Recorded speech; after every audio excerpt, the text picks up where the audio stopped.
everybody? What is up? Welcome back to the Science of Flipping podcast. And as you can see, as long as you're watching this on YouTube, I'm still recording these in my car because my house still doesn't have rugs, no drapes, and no way for the sound not to echo, because apparently not only is everything sold out, but they are sitting in cargo on the coast of California. So I can't get anything. It's really exciting stuff moving across country. Anyways, now that I've vented a little bit here on this episode, hopefully you guys are here because you want to be expert real estate investors, because that is what this podcast is all about. I want to be able to teach you the best practices, the best operating procedures for your real estate investing, whether you're wholesaling, flipping, buying and holding, or otherwise. Now, I just came off my 2-day intensive where I had roughly 50 people join me to learn exactly what I do in my business. Quite literally, I bring in my team, I bring in all my resources, I bring in my lenders, I bring in my creative finance geniuses behind me to help me structure these deals. I bring in everybody, my managers, my acquisition team, my disposition team, so you can learn from me and my team. And so I had a great 2 days in Scottsdale, Arizona. If you want to be a part of the next one, it's actually going to be in January in Austin, Texas. So I'd love for you guys to make it to the next one if you were not a part of this one.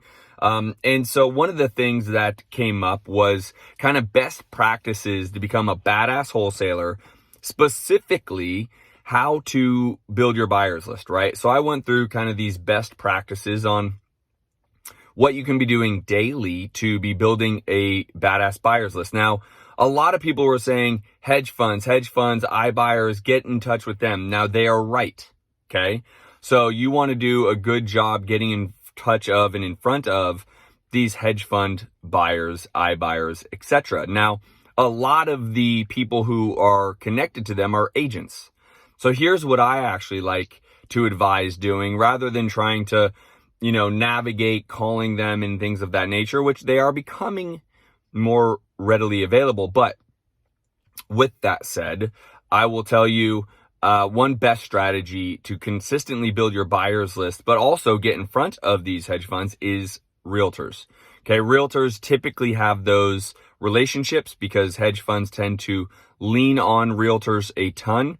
And so, one of the best ways for realtors or to find realtors will be, well, not one of, but several best ways, right? So Zillow is one of them, right? So if you go on to Zillow, you will be able to go see listings, right? Active listings, sold comps, etc.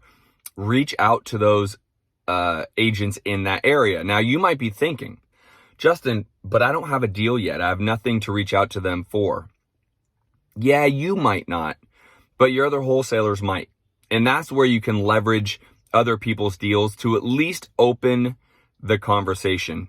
So, I have plenty of friends that have deals, and if I was just getting started, I would be able to take that deal and open the door slightly to have that conversation with the realtor, which is going to give me confidence. I might not have my own deal, but they have a deal that I want to be able to leverage to open the door with those realtors. So again, utilizing Zillow, looking at active listings as well as closed listings is really one best practice that we use every single day in our business, right? The next thing will be realtor.com. You can put in a zip code, you can put in a county, right? That you can actually leverage the other deal from another wholesaler, right? And then you can go in and have those conversations with realtors in those zip codes. And lastly, you can use PropStream to go find cash transactions through zip code or county and look up the realtors that were a part of that transaction and go ahead and give them a call. Let them know that that they have investing buyers and clients, and that you have deal that is off market that you're contemplating whether you're going to remodel or whatnot, but you also might consider selling it. This is the best way, especially virtually, for you to get in front of active buyers and hedge funds, which is through realtors, okay? The other way that we navigate building a buyer's list actively to find great buy and hold people, to find great flips, especially if you're talking about nationally, will be through Facebook, right? There are a lot of active investors in Facebook that are buying from wholesalers. Now, you have hundreds of real estate investing groups, including mine, the Science of Flipping, that you can go in and you can search a term such as Miami, Florida, or Phoenix, Arizona, or what was the most recent one? Bandon, Oregon. We did a deal in Bandon, Oregon. You go in, you look up anyone who has typed in Bandon, Oregon. Maybe you look up a close city to Bandon, because Bandon's a little rural. It's not necessarily in the, a major city or town. And then you reach out to them. You friend request them. You send them a message and you try to jump on the phone. Now, part of my best practices with my team will be this idea of getting on the phone with them. I don't like just sending a message, hey, bro, what do you want? That's not the game here. The game is getting on the phone with them, helping you understand what type of homes they're actively trying to buy. Are they buying for flip purposes? Are they buying for buy and hold purposes? Understand that, and you'll understand how to get active buyers that you can simply text. The funny thing about that is I sell more properties via, texting a handful of my buyers than I do by sending it out to my buyers list. Because we've built that rapport with the buyer so that they trust us. They know we're going to deliver a good product. They know we can close on time. There's very rarely any circumstantial issues that happen. We make it very, very easy for that buyer. And so the vast majority of deals that we sell are through text message, not through email blast. But we sell a bunch of deals every month. So yes, of course we sell through email blast. So if you are looking, and you should be, by the way, the best practice, the reason why this became such a hot issue is because I basically emphasized during my 2-day intensive how important it is to have a relationship with your buyers and what are the best practices. And then people were saying, well, I don't have a deal. And the conversation just came up about, you need to not worry about whether you have a deal per se. You need to make sure you have buyers. And even more importantly, you want to make sure that you have retail buyers. You have hedge fund buyers, right? You have iBuyers who will pay top dollar. Well, the easiest way to have that relationship will be through agents. Agents tend to have that relationship. The reason why I've sold so many properties to the hedge funds and to the iBuyers in Phoenix is because I had a realtor group who held their account. And if you're watching this, you saw I just put bunny ears up. By the way, if you're not watching this and you're listening to this on iTunes, give me a 5-star review. I'd greatly appreciate this. But also get over to youtube.com/Justin Colby and subscribe to my channel. Dropping 6 videos a week. Subscribe to my channel, Justin Colby, and turn on those notifications so you get notified when I drop a new podcast or video right there on YouTube. Now, back to the point. So I say they have an account with bunny ears is because hedge funds and iBuyers, they're pretty loyal, but at the end of the day, any agent can bring them a deal, right?